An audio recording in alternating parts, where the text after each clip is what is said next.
welcome to Truth Talkin' Thursday. This is Jim. I'm Jane. With school starting, we're kind of we're focused on parenting. So Jim had some interesting thoughts on parenting then and now.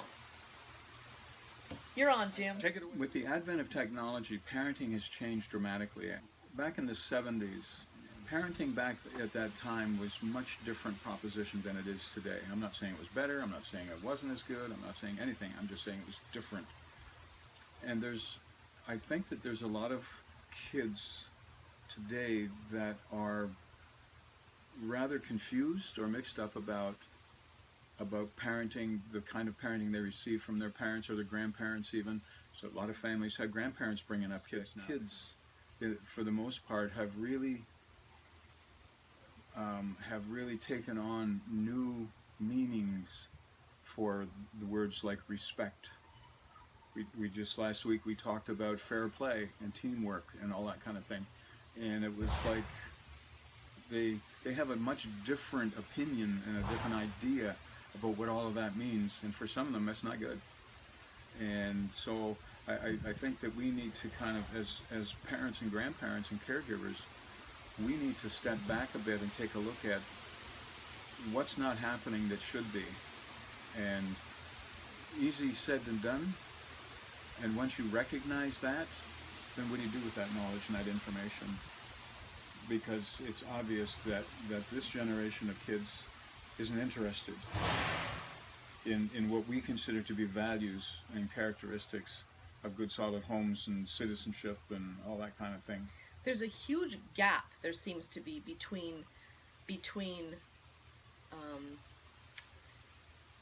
expectations. There's that word again. Yeah, it comes up a lot. Yeah, and I think that as parents, we find that we are frustrated in a number of ways as well, but haven't stepped back far enough to realize that there's a choice and there's something we can actually do about it. A lot of younger people have a sense of expectation. They have a lack of responsibility and a lack of respect. And I'm sorry if that seems really harsh, but you know, I've discussed this at length with lots of different people of many different age groups. And when I compare how I was raised and the expectations that my parents had of me and ultimately I had of myself, I can see the value. Think about it. How have I gotten to where I am right now from 5 years ago? How have I gotten here? I would not have gotten here if it weren't for that stubborn determination and expectation that I had. It wasn't an option for me to curl up in a little ball and do nothing. I had to keep a roof over myself and my children's heads. I had to put food on the table and clothes on their back. I had to maintain the vehicles. I had responsibilities. It was not an option for me to wallow in the feelings that I had. It may have been advantageous to spend a little time doing it, but I didn't. I just shoved it all aside and away I went. Well, and the thing, you didn't run home to mommy and daddy and say, oh, fix me or help me out. And not that I didn't receive help like that. My parents helped me out. No, goodness, they did, for sure. It's not a matter of that, but one of the things that we haven't mentioned yet is the sense of entitlement now that kids have. They are entitled to everything. You just ask them. Well, that's because that's the way it is. I'm entitled to that, you know. Yeah. Kids will succeed on their own depending on what they're interested in succeeding in. And we need to allow them to do that. We need to encourage them to be all they can be.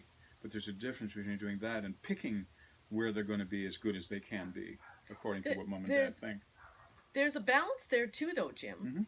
Like, if we see that our children are struggling, i.e., not getting the proper sleep or being unable to sleep, unable to keep up with the responsibilities that they have, like school, jobs, whatever.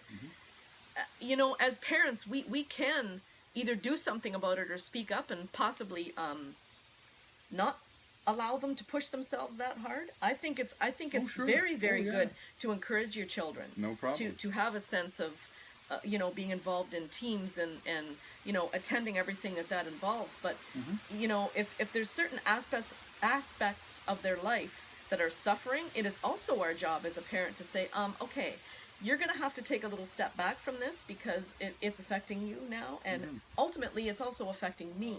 Encouraging your kid isn't teaching him how to complain because he didn't get what he thought he should get. We've lost sight of the meaning of hard work. We've transposed our value systems onto our kids, which isn't a bad thing. I'm not saying it is, but I'm saying that when it's unrealistic, I think you had mentioned respect, and I truly honestly believe that disrespect that we see out of a number of kids these days is a product of that lack of training and responsibility and holding our kids accountable for the decisions that they make that really aren't good decisions. Kids today are much more anxious, depressed, stressed. They suffer from more panic and anxiety disorders than any other generation of kids that we've ever had. And the reason for that, to me, is that the expectations that are made of them are unrealistic, and the competition that they're forced to participate in and with isn't something that they feel good about doing. But by geez, you don't want to piss off the old man and the old lady. There's trouble there. So I think the best thing we can do for our kids really is to teach them to think for themselves rather than just infusing them with our thoughts. Yes, as parents, we need to be willing to speak up, communicate, share, take a stand for our beliefs. And we also need to encourage them to think on their own and not just accept everything that we've said or that the teachers said or that the coach has said as the golden rule and adopt it and go with it. It's important to encourage them to use their brain, to think about what they've heard or are hearing or even feel, and work through it to come to a conclusion for themselves. And I think by doing that, that's what creates the respect. That's what creates the ability to get along. That's what creates accountability. That's what creates, or I should say lessons, that's what lessens the sense of entitlement. Right. We are all responsible for our choices, our thoughts, and our actions. Nobody is to be blamed for that. Yes, well said. Accountability. They've got to learn to be accountable for what happens one way or the other.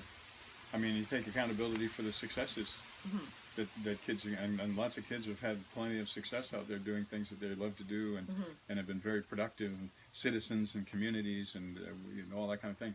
They need to be held accountable for those good choices as well, as the ones that aren't so good. So as parents, we need to understand the difference between the two, and we need to be consistent in terms of how we reward our kids for good choices and ones that aren't so good.